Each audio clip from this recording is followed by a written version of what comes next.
Hey folks, it's a bright, sunshiny day here in Florida. September 5th, I believe it is. It's Friday, and it's about 91 degrees where I'm at. And I had to make another video because I'm not going to be able to do it this weekend. And I just want to complain for a moment because of all the videos I see that are on the bandwagon with Joshua from South Africa, who went viral, and everybody else wants to go viral with him by making videos about September 23rd, rapture, Jesus speaking to him. Others say that God spoke to them and confirmed the dates that Joshua had put forth as being the rapture. And here's the thing: I've watched. I haven't counted, but I would say easily in the hundreds of videos. I fast watch them, or if I get into them and hear enough, I'll skip it to the next one.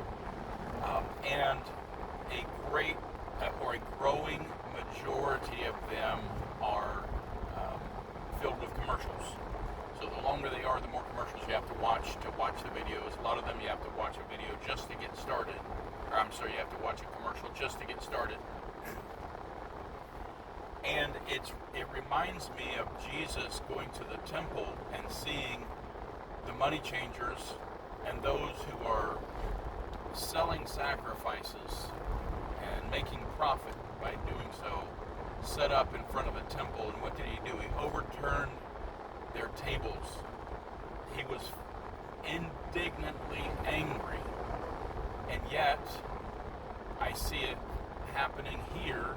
Not just with these videos, but any video that puts forth the gospel but has commercials in it. To me, it is as close to an abomination as you can get.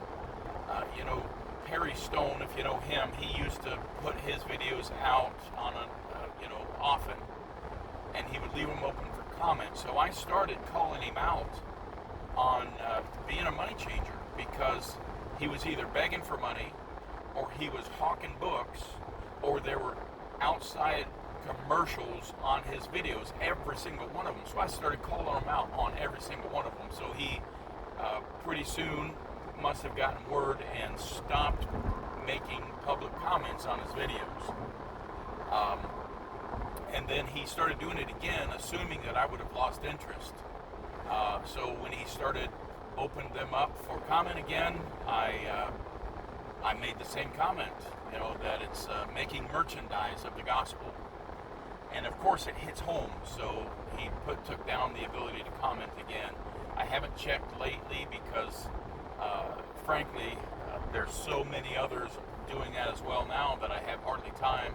And I'm not the police, but I think it's necessary, not for Perry Stone's sake, your sake.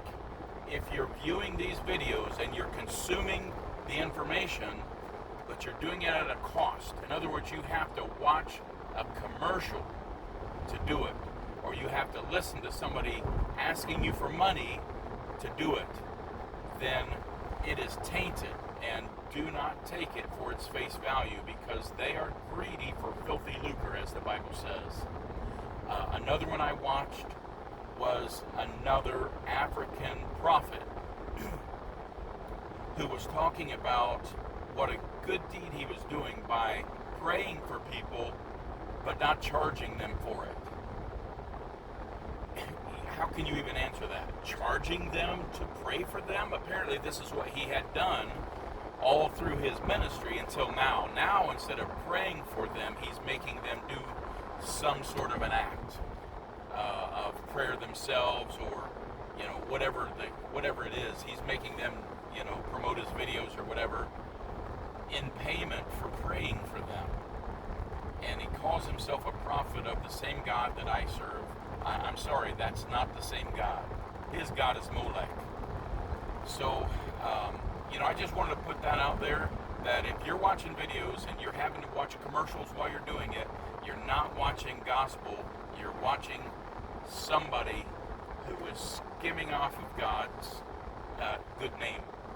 So beware, be cautious, be warned, and also be aware that September 23rd, 24th could be the rapture.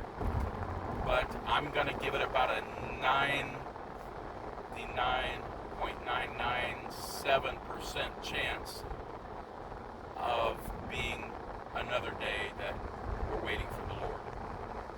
So, and I'll explain, I'll make another video about why I say that. But it's because it's not time yet. If the rapture happens and the tribulation starts immediately after, there's not time. There's not time for all the things that are described in the book of Revelation and other places concerning what's going to happen during the tribulation, the great tribulation, the time of Jacob's trouble, and so on, Daniel's 70th week. The pieces of the puzzle are moving into position, but they're not in position. And I'll make another video that explains that. And could I be wrong? Absolutely. If I'm wrong and you know it, please let me know, because I don't like being wrong. Thanks for watching.